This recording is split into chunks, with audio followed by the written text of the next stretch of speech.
Okay, so we're here to talk about free-to-play pitfalls and how keeping in mind the business of your game can help you avoid them. My name is Mael Novat. I'm a senior producer at Congregate. I've worked as a producer in the mobile free-to-play space for about 8 years now.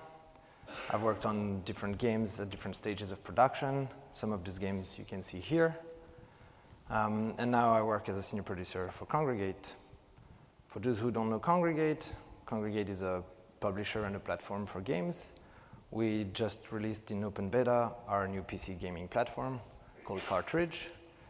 And in the past 6 years, we've published about 60 games. And we've taken learnings from all of those games, and we're bringing them to you today. So let's talk about the pitfalls we're going to see today. We're going to see 3 of them. The first one is unfocused innovation at the concept phase.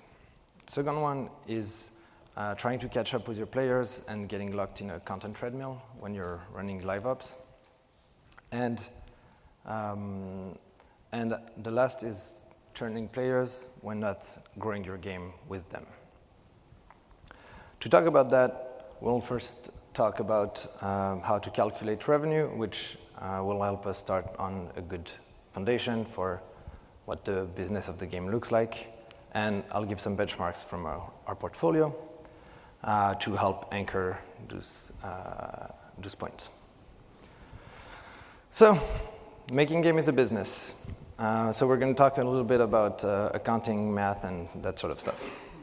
Games are expensive to make. You know that. At a very, very high level, the cost is the cost in production and the cost in live operations.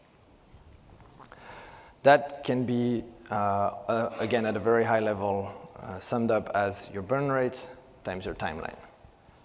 So if we take an example of a team that cost about $10,000 a month, your game takes about a year to produce, and you live service it for a year, the total cost is $240,000.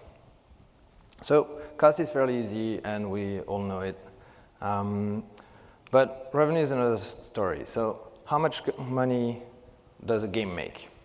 Well, if we look at premium games, it was a simple equation. Your gross revenue was your install times your retail price. The retail price was known, and the only variable was the installs. That was affected by your genre, the type of game you were making, the type of art direction, the amount of marketing you were running for that game, that sort of stuff. But now, games are free. Okay? So how do we get a retail price when games are free? Well, that's why we introduced the lifetime value of a player, or LTV. That is the value of a player over the course of his lifetime in the game. And to help illustrate that, I'll take the example of a player journey into a game. So here's our player. Let's call him Kevin. Kevin installed your game at day 0, played some of your game, played some more on day 1, didn't come back on day 2, 3, or 4, came back on day 5, played some more your game. Day 6, he looked at something shiny, he wanted it, bought for $10 of item in your game. Then for the next 3 months or so, he comes every other day and purchases something at $10 again. And then he never comes back after month 3. Well, Kevin's lifetime value is $20, which is pretty nice. But there's not only Kevin. You also have Peter. And Peter also downloads your game at day 0, and he plays for a year or so, but never spends a dime. So the question is, how do you account for your thousands of Kevins and Peters? And I'm going to stop calling them Kevin and Peter now. I'm going to start calling them daily active user, or DAO, which is the number of players you have that played on that day. So the question is, how do we know from the day of install how many players we will get on a given day? And that's when retention comes into play. So the retention is your chance it's the chance for a player that installed on day 0 to be back on a given day. So for example, here, the chance of a player that installed on day 0 to be back on day 1, in our example, is 35%. Cool. So now we know we know the chance of a player to come back on a given day. But if he comes back, how much money will he make? So that's where the ARPDA comes into play, ARPDA by age. This means average revenue per daily active user. And as the name suggests, it's the average revenue that you will get per active user on that day, coming from an install on day 0. So for example, if we take our player from earlier that installed on day 0, that had a 35% chance of coming back on day 1, if he comes back on day 1, he will spend on average $0.25, as we can see in this graph. So now we have the chance of a player being here. We have how much money they make us if they're here. So we know from any install how much money they will make, and that is the ARPDA by age times retention. So as you can see, for example, here at day 30-ish, a player will be worth to us $0.01. But the lifetime value to day 30 is not exactly that. It's actually the sum of all the days before that. And that is effectively the integral of that curve. And so that's why our lifetime value is this, the integral of retention times ARPDA by age. So cool, we have it. Our formula for how much money our game will make is now gross revenue equals installs times retention times ARPDA by age. Times integral of retention times ARPDA by age. It's a mouthful. And well, it's all nice and all, but those are high-level KPIs, and like, what do they tell us about the games we're making? Because we are making games and not math formula in Excel. So even though sometimes they can be the same. So the gross revenue is installs times retention times ARPDA by age. What is in the install in terms of game? Well, it is the market size. So it's affected by the theme of your game, the genre of your game, the user acquisition, that's UA stands for user acquisition, the featuring you got from the different platforms, and that sort of stuff. But what do retention and ARPDA by age mean in terms of what we can do as a developer? And to illustrate that, we'll look at benchmarks from our portfolio.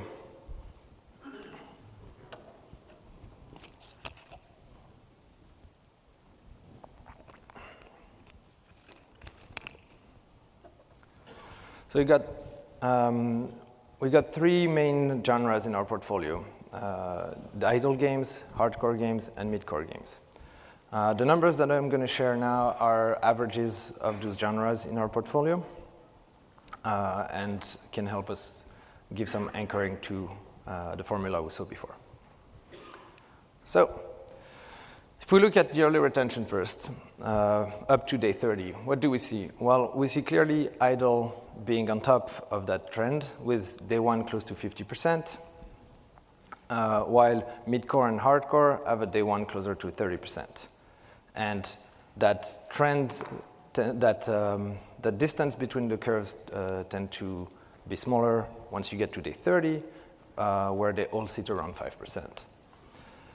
So that's because the early retention of your game is very tied to the accessibility of your game, how accessible you've made your game. Is it easy to pick up? Is it easy to come back? Is the aspiration good? And so on. But if we look further at retention from day 90 to day 180, that's actually where it gets a little more interesting. Suddenly at day 90, mid-core goes above idle game with day 90 close to 1.3%. And if we go up to day 180, we have hardcore games actually being close or above idle games. And that is because, more than anything, the late retention is the depth of your game. And what's interesting here is also the drop down from day 1 to day 180, because for idle game, that is a huge drop down because you had retention up to 50%. Whereas for hardcore, it's a much slower drop down. So the users that you get at the beginning are somewhat the same as you get at the end. So there we have it. Retention is, the early retention is the accessibility of your game, and the late retention is the depth of your game. This is affected by things such as mechanics, theme, onboarding, aspirations, that sort of stuff. The ARPDA by age now. Let's look at this curve for all of our games. So here the difference is a little clearer than for the retention. Hardcore is dominating that category. Idle sits at day 1 a little under 10 cents. Midcore with day 1 closer to 25 cents, and hardcore day 1 close to 50 cents.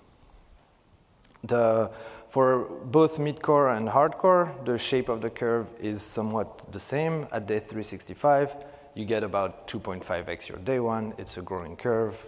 The more people spend time in the game, the more they see value in spending in that game. But for idle, it's a little different, and it's interesting for that reason. You can see that the beginning of the ARPDA by age is actually the highest, day 1 being the highest. Then it goes down, and at day 7 is hitting its lowest. And then it painfully climbs back up to levels close to day 1. And that's because for idle games, much more than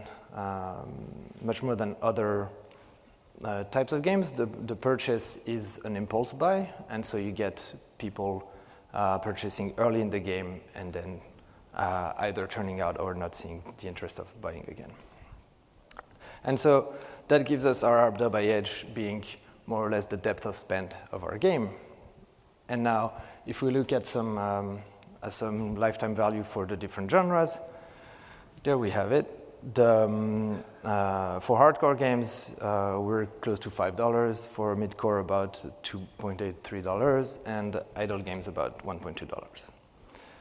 So that's nice and all. But what's interesting in that is, from what we've said before, high retention for idle games and higher ARPDA at the beginning rather than at the end.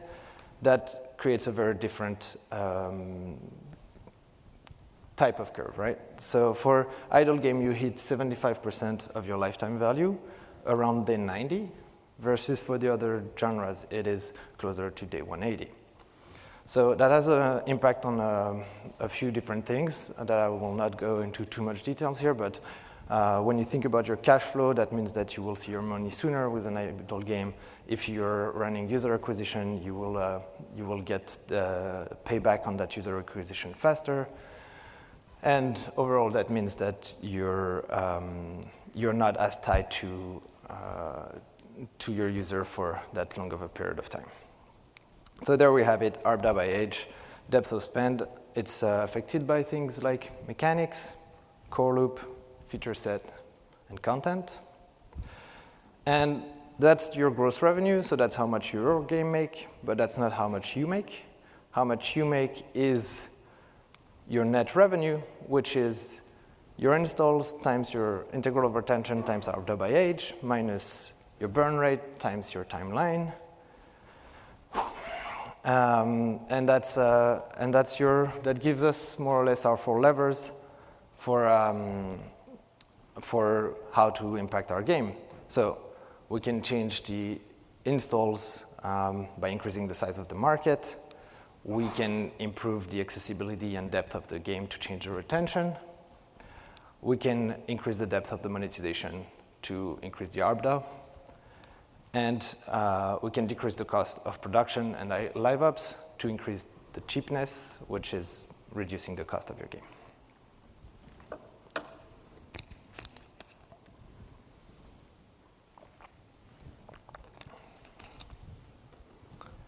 So let's talk about our pitfalls now.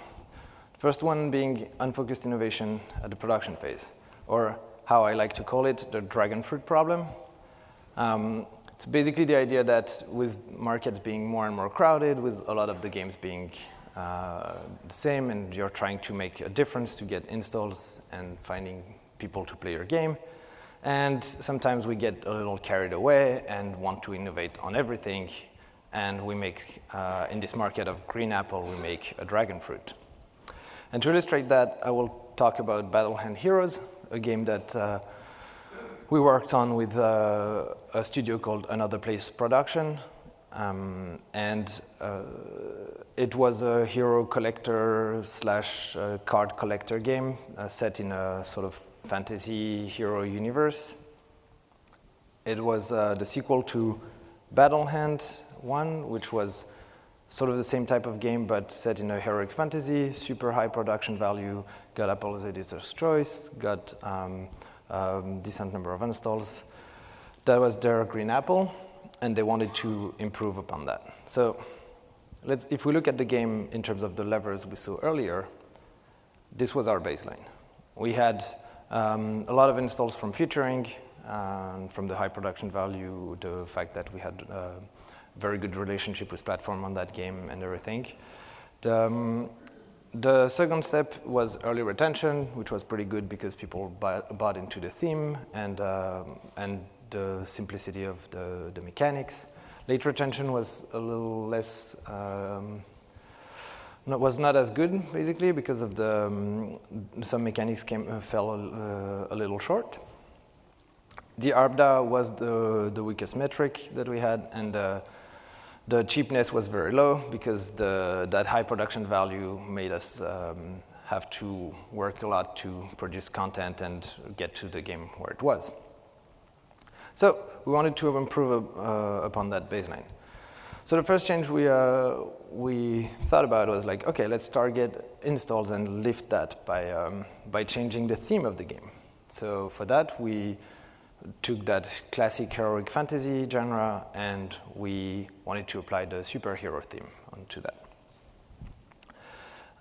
Then we were like, oh, okay, so ARPDA is not great, and that's because our progression loop is a little too easy to fill, and we get people to complete the game faster than we expect and all of that. So let's put some gating on that, change a little bit how the progression system worked, and instead of investing in characters, you suddenly invested in skills, and to progress your skills, it wasn't an easy, oh, level up, get one more skill point. It was a currency that you got from the PvP mode, and so that drove competition and so on and so forth, but that was our solution for skills.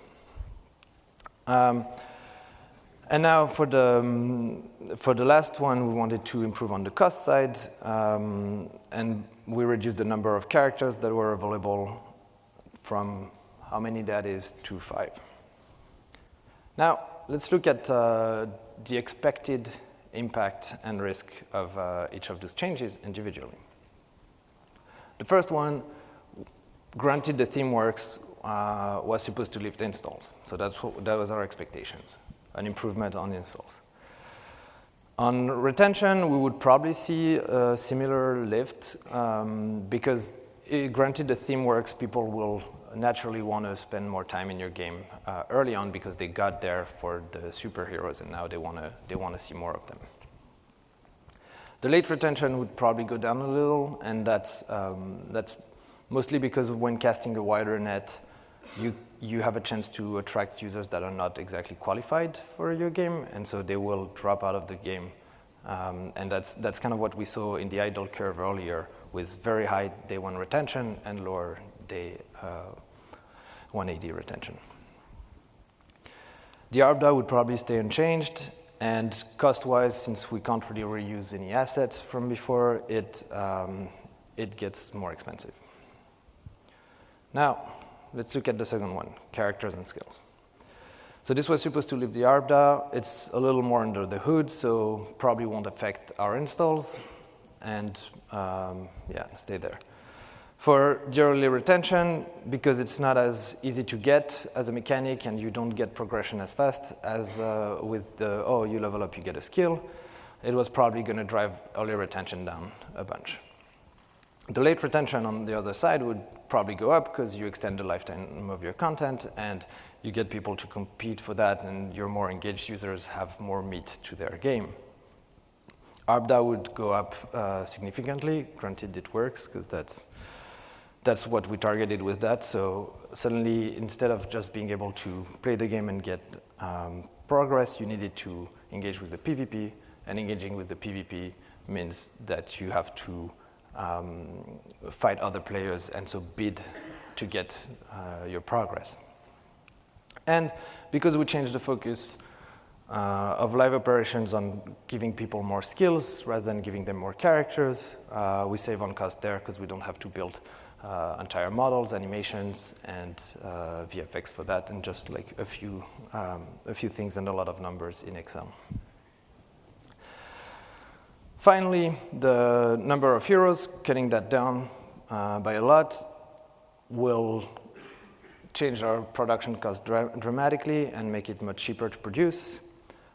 Installs could go down a little bit because out of that you have less heroes to market your games, less people that can be excited about it. Early retention, granted, the mechanics are good because you have fewer content. People will see it, will have a more direct attachment to it and will probably go up by a smudge. Late retention would go down because the drive of character is stronger than the drive for skill in terms of aspiration. And ARPDA would go down for a similar reason. So that was a lot. But if we look now at all of our expected impact and risk for all of these changes, we have all of them, we sum them up, and we get something that is somewhat net positive.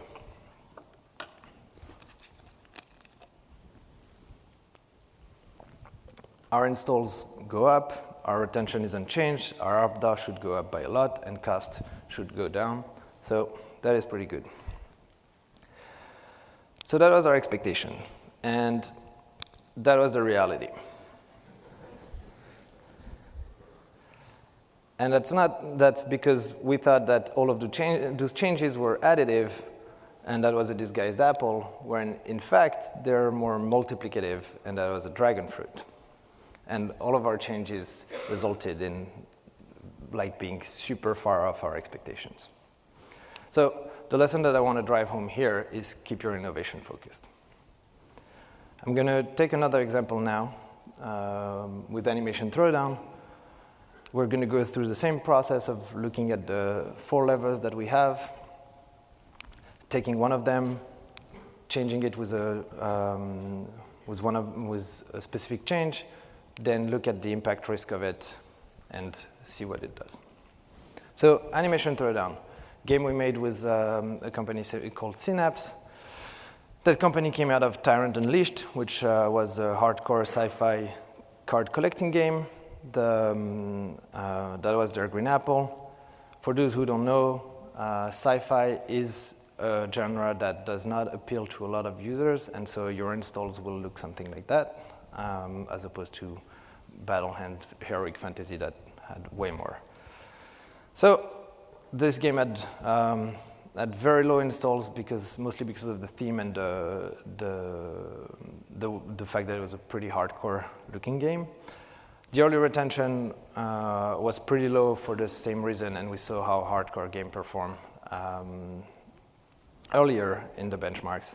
Late retention was great, ARPDA was excellent, and the cost of this game was super low, so it was pretty cheap because you just added new cards, which was an art asset and sometimes from a designer, and so we could produce content pretty fast.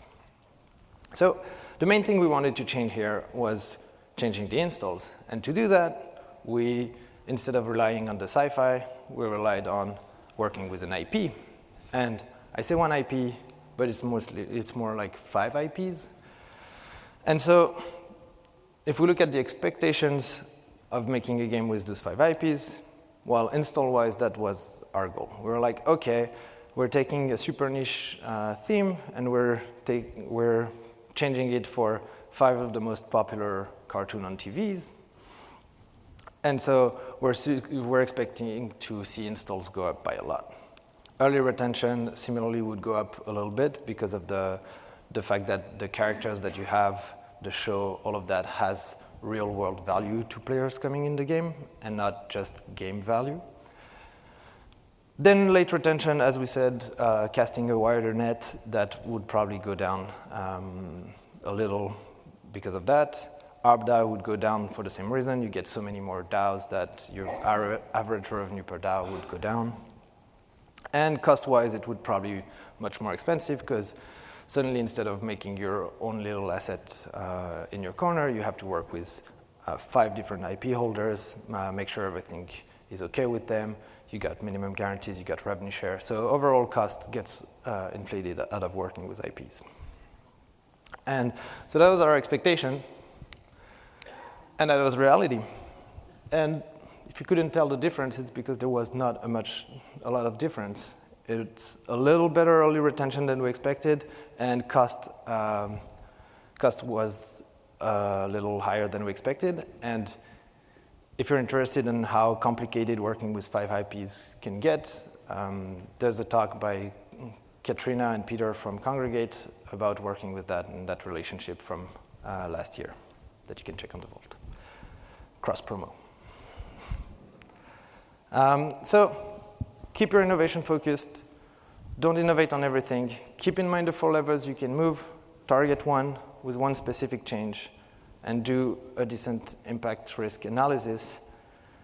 Don't make a dragon fruit. Make a nice red apple.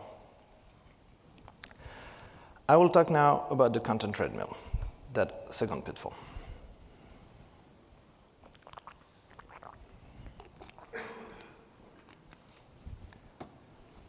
So what we see around a lot around live operating the game is that players start consuming our content and we want to catch up with them to deliver them more content. And so we start relying on that content treadmill, and they're running, we're putting content in front of them, and they're eating it, and so on and so forth.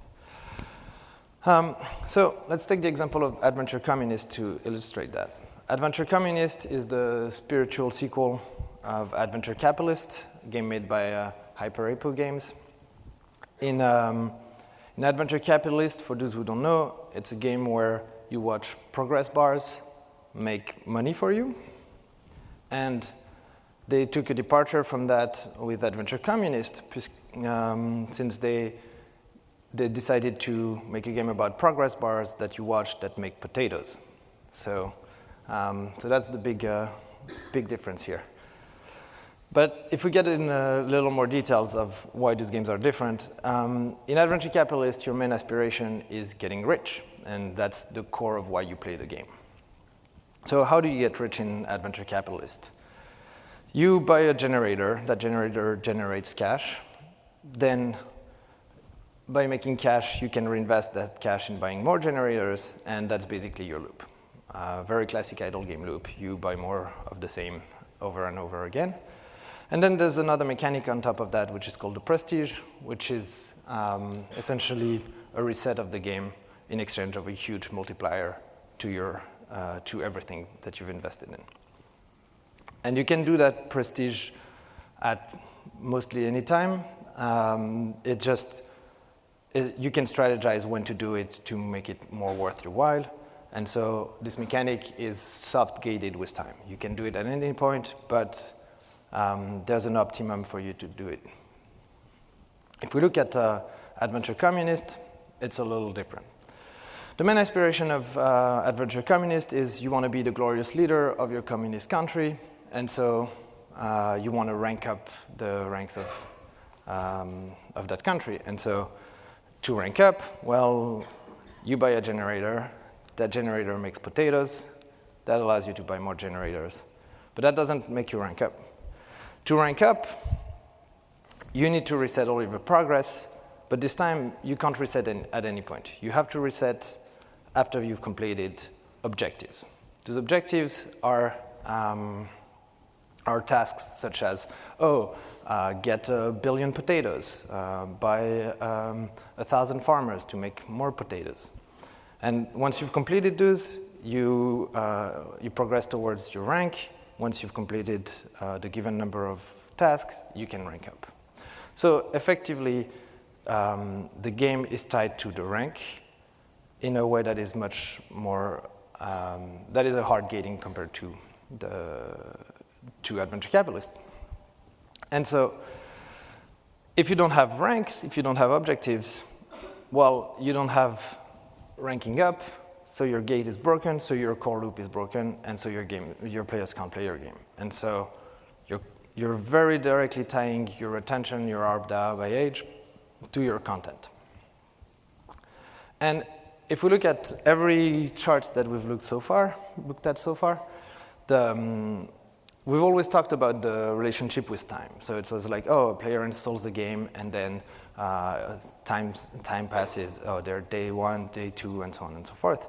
But now we have something in the game that tells us about time. It's not we're not tying it to how long they've been in the game, but to how much content there is in the game. So we can tie those two together and see how long our content lasts, and so inform us about the business of our players. So when we launched Statcom, we had 25 ranks.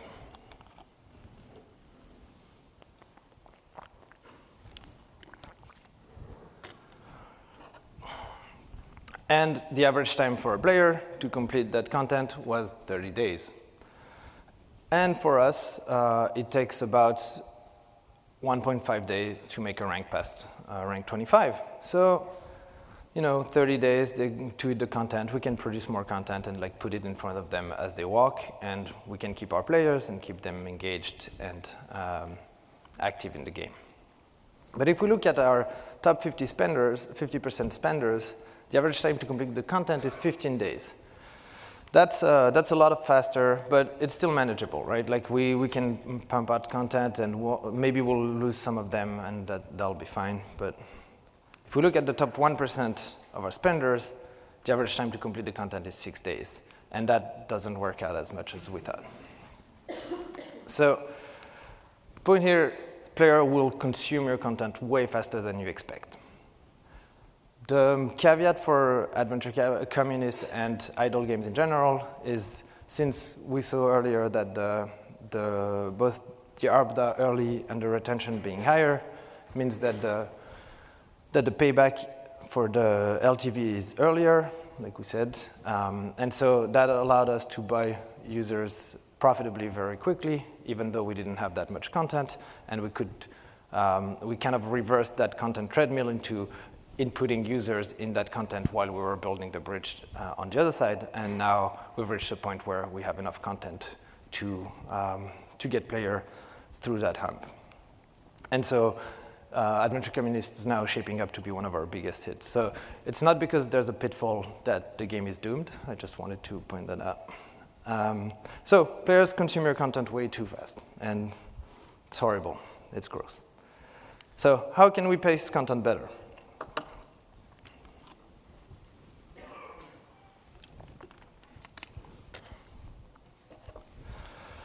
I'm going to talk about a game called Alpha Squad. This game's a hero collector, like Heroes Charge, Star Wars, Marvel Strike Force. And as the name suggests, it's a game where you collect heroes. And the main aspiration is collect heroes, level them up in different ways. And one of the main ways to level up heroes is increasing their star rank. To go very quickly about how you increase your star rank is you collect dog tags. If you have 380 dog tags, your hero's star rank is 5. So how do you get dog tags in such a game? Well, in that game you can buy dog tags from the PvP shop. And that's where you get it. You buy it with that currency, that weird triangle currency that I don't know the name for. And so that's it. You buy your dog tags from the PvP shop. So how do you get that currency? Well, that currency you get from daily PvP rewards. If you rank high enough, you get a lot of it, and you can spend it in your shop. So in that game, for improving the star rank of your heroes, the the loop goes something like this. You play PvP, you get your daily PvP rewards, you improve your heroes by buying from the PvP shop, and then because you have better heroes, you go back to the PvP to try to increase your rank and so on and so forth. But what I want to point out here, more than the loop itself, is the daily part of the daily PvP rewards. And so now we're going to do some math very quickly to get a sense of what content means in this game. So content for us, same as with Adventure Communist, we looked at the tasks. Here we're looking at dog tags as content and see what's the runway of that.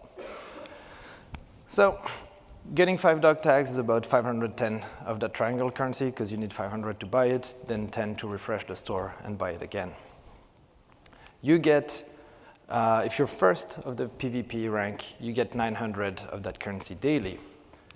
To level up a character to 5 stars, you need 380 of it, which means math, 43 days.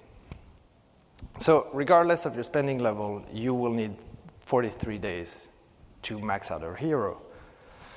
Multiply that by 40 heroes, and to complete all of the content, it takes about 5 years. And if you even account for the fact that there's a schedule for that store with rotating heroes in that store on a weekly basis, your chances of getting the hero you want on the time you want, et cetera, means that your runway is much, much longer. So what was the difference with the previous example? Well, the main difference was the hard gating with time. Instead of gating the game just with content, we gated that content behind time. So you couldn't get to that content regardless of how much you pay. But to still make money out of it, we put a soft gating with competition, which ensures that we still get people bidding to get the best reward and maximize, optimize their character progression. The caveat here is you need pretty deep upgrade systems to not have people bored if you're giving them the content and telling them, all right, you'll get it in 5 years. And so you need your systems to grow, and you want to keep your players in the game. And that takes us to our third pitfall, which is be careful of not churning out your players by thinking of your player lifecycle and growing your game with them. So Sid Meier said this, which I really like: games are a series of interesting decisions. And so I want to take that lens to look at the games we talked about and how we, in the free-to-play space, create games and as a series of maybe interesting decisions. So I'll take Adventure Capitalist again, the example we saw earlier, and look at the strategic decisions a player makes through time. I'm taking Kevin again.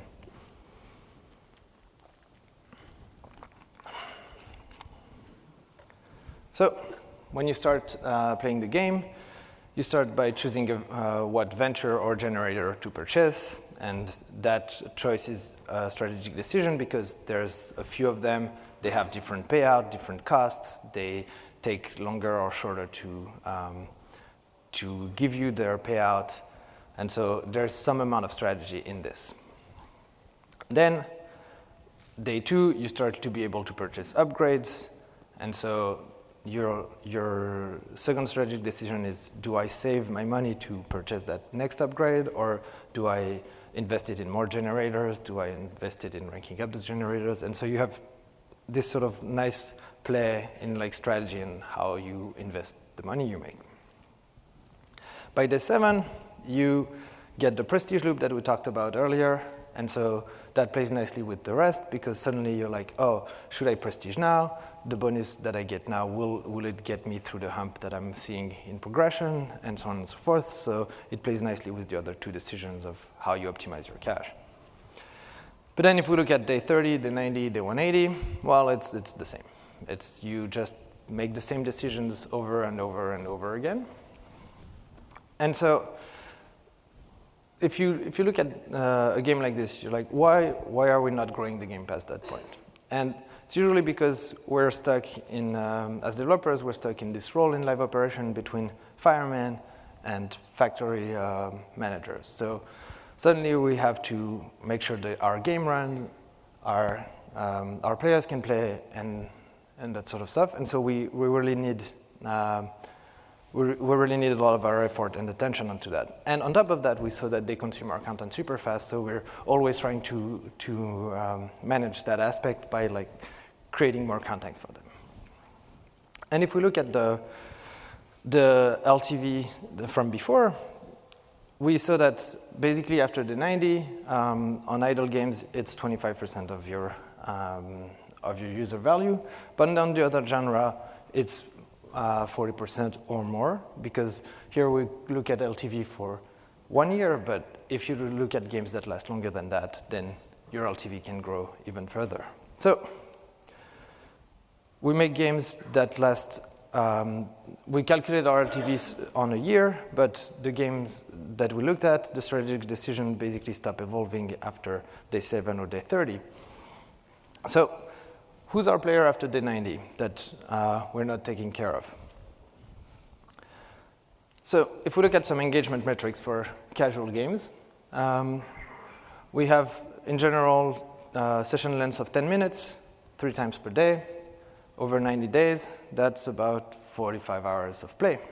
And if we look at a mid-core game, that's 10 minutes per session, 5 sessions a day. That gives us 75 hours. And that is more than I played Skyrim.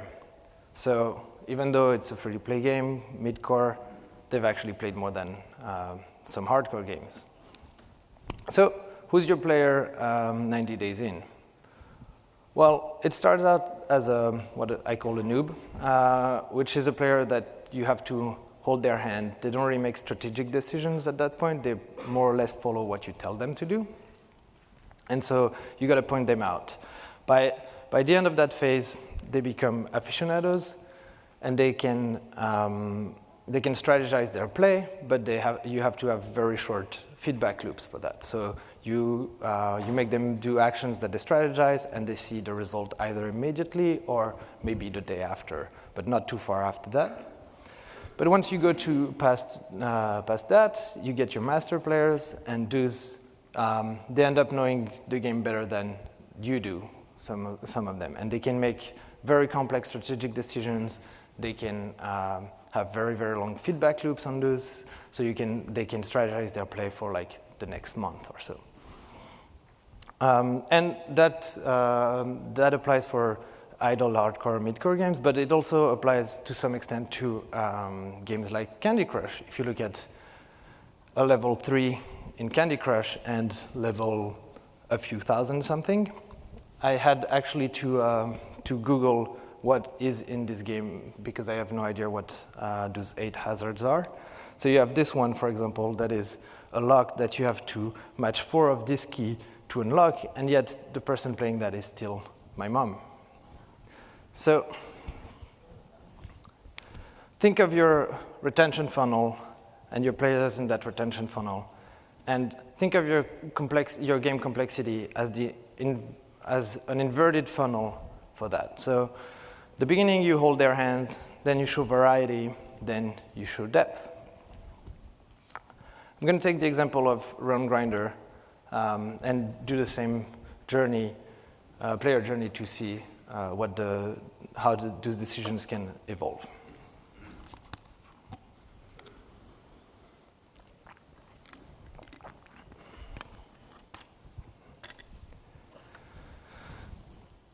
So in Realm Grinder, beginning is very much, it's an idle game. It's very much like Adventure Capitalist. You start, you choose what building to purchase. This building gives you more cash. Then you choose what upgrade to purchase to grow your cash faster.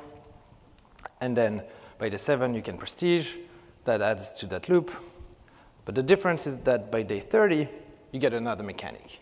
The mechanic is your starting faction. So you reset your game, you choose a starting faction, and suddenly all the upgrades, all the buildings that you thought you knew are different.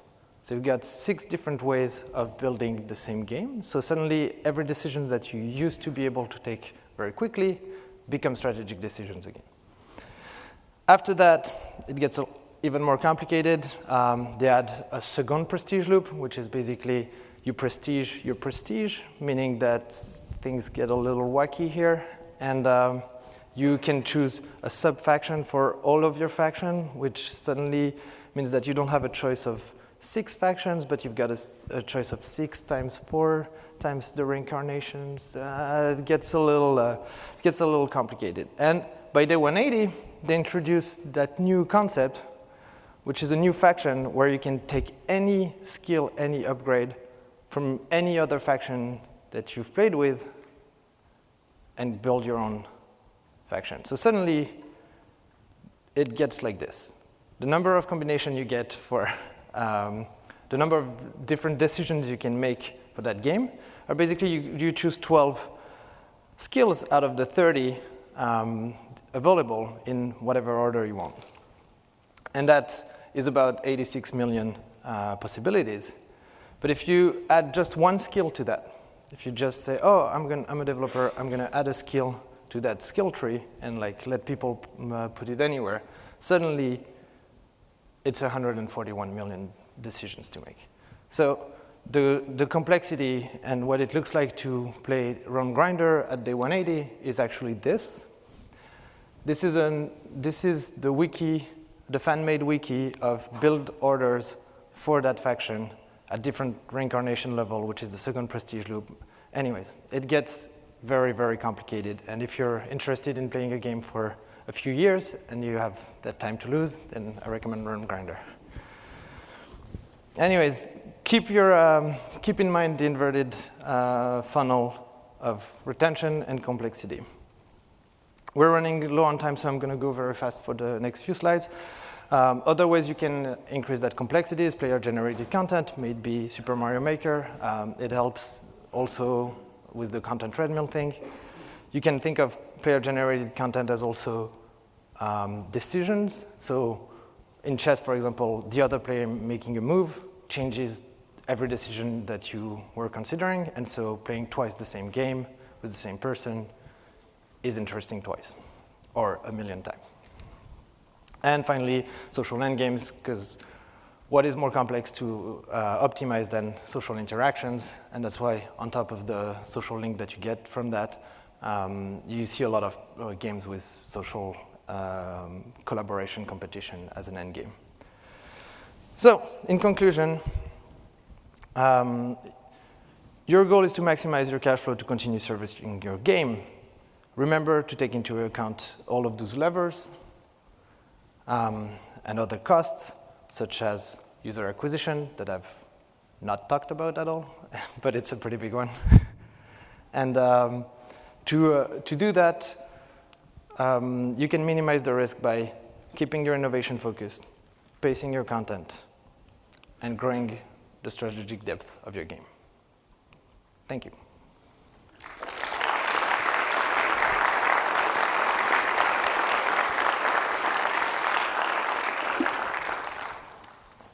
Any question?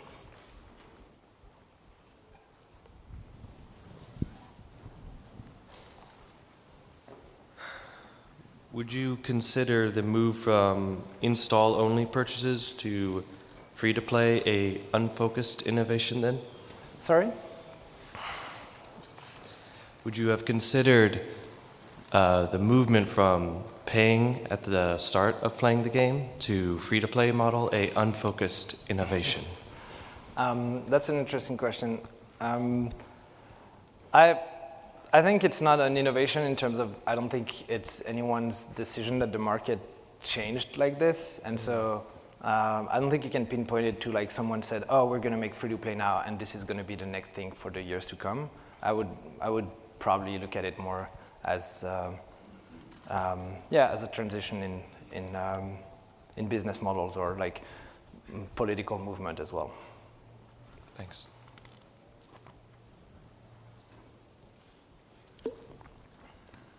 Hi, thanks for the great talk. I have a question regarding the dragon fruit problem example, battle hand. So the predictions and the actual results varies greatly. And I just want to know what happened. What's the actual reason behind that? I think the reason is very much what what I explained, which is the fact that instead of taking something that we knew and make one change to fix it, we had our eyes bigger than our stomach, and we were like, oh, let's change this, we'll see great improvement for installs. Let's do this other change, we'll see great improvement to ARPDAO. Let's do this other change, and we'll see great improvement in production. And we didn't really think of how it takes a lot of effort to innovate on a lot of aspects. Thank you.